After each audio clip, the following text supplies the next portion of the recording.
Something just crossed the border, triggering an immediate and dangerous response as NATO forces opened fire after the unidentified object entered restricted airspace. A NATO fighter suddenly found itself facing a Russian drone after the unmanned aircraft appeared seemingly out of nowhere, triggering an immediate response from the alliance. This marks the fourth Russian drone to be shot down over Romanian territory this year, highlighting the growing risk of the Ukraine war spilling across NATO's eastern frontier. The drone was detected by radar and subsequently shot down at around 5:01 a.m. after it illegally entered Romanian airspace during the NATO patrol.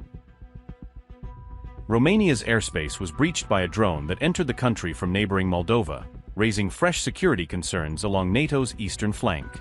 A Spanish F-18 fighter jet detected the drone while conducting a NATO air policing mission over Romania, prompting an immediate military response. The Spanish F-18 shot down the drone at around 5:01 a.m. after receiving authorization to engage the unmanned aircraft inside Romanian airspace.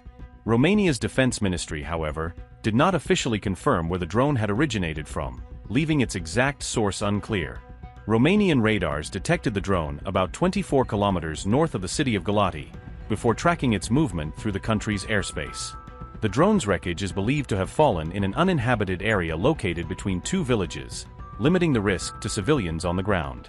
Romania has now shot down 4 unmanned aerial vehicles since January 2026, underlining the growing drone threat along its border.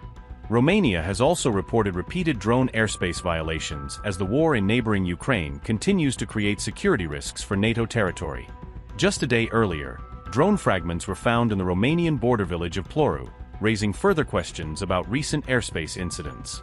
Ploru is located very close to the Romanian-Ukrainian border, an area that has seen repeated drone activity during the ongoing war. According to RBC Ukraine, Romania shot down 3 Russian drones over the course of just 3 days, marking a rapid escalation in such incidents. Romania reportedly spent around €1.5 million to destroy those 3 drones, highlighting the growing cost of responding to drone threats along its border.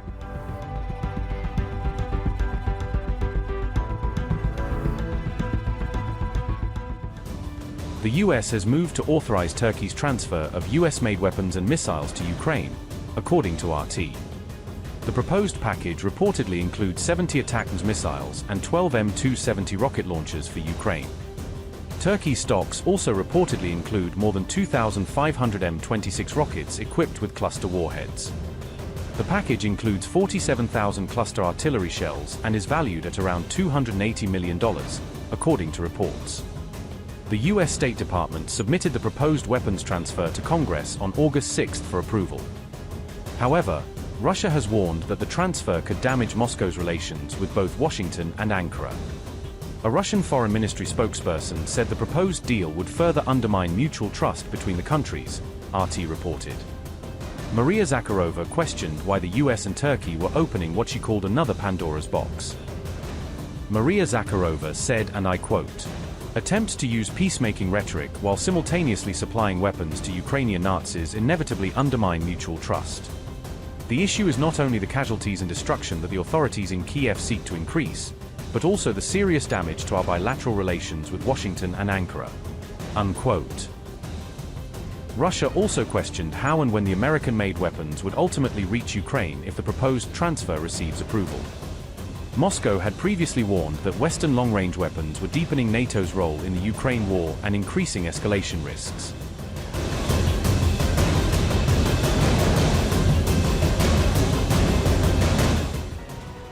The European Union is set to provide Ukraine with €1.5 billion in 2026 to procure medium and long-range missiles for its armed forces. The funding will come through the European Union's defense loan program, designed to strengthen Ukraine's military capabilities during the ongoing war. The new missiles are expected to support Ukraine's ability to carry out long-range strikes against Russian military infrastructure and strategic targets. The weapons are reportedly set to be produced through a joint venture between Ukraine and an unnamed European Union member state. Officials have not yet disclosed whether the missiles being developed will be cruise missiles, ballistic missiles, or a combination of both. Ukraine could receive as much as €40 billion from the European Union's €90 billion defense loan program by the end of 2026 if approved.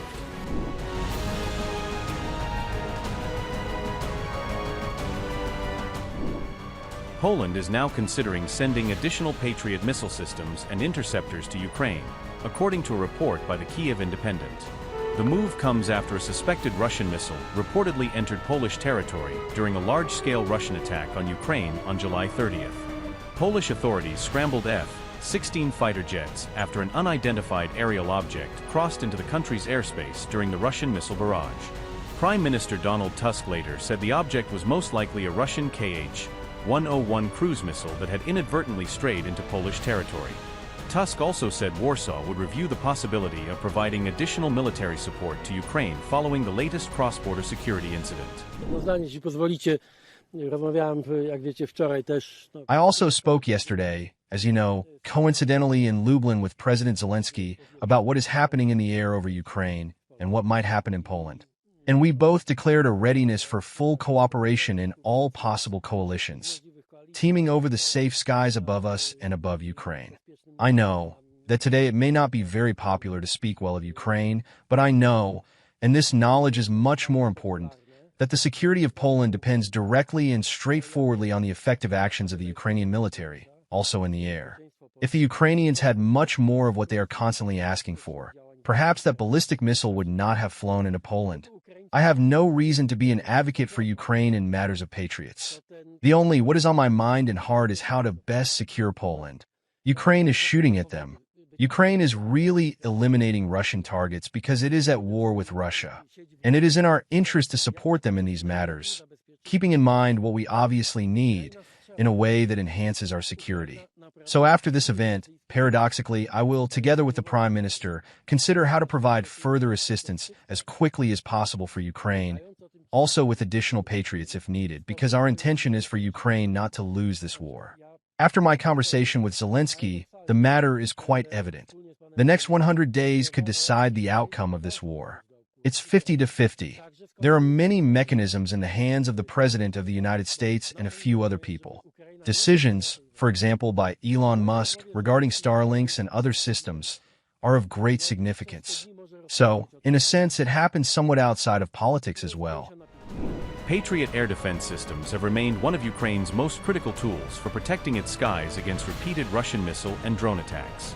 However, interceptor missile stocks are reportedly shrinking as U.S. defense manufacturers struggle to keep pace with growing global demand. President Volodymyr Zelensky has repeatedly urged Ukraine's international partners to supply additional Patriot systems along with more interceptor missiles. Upgrade your news experience with the all-new HD app. Download now.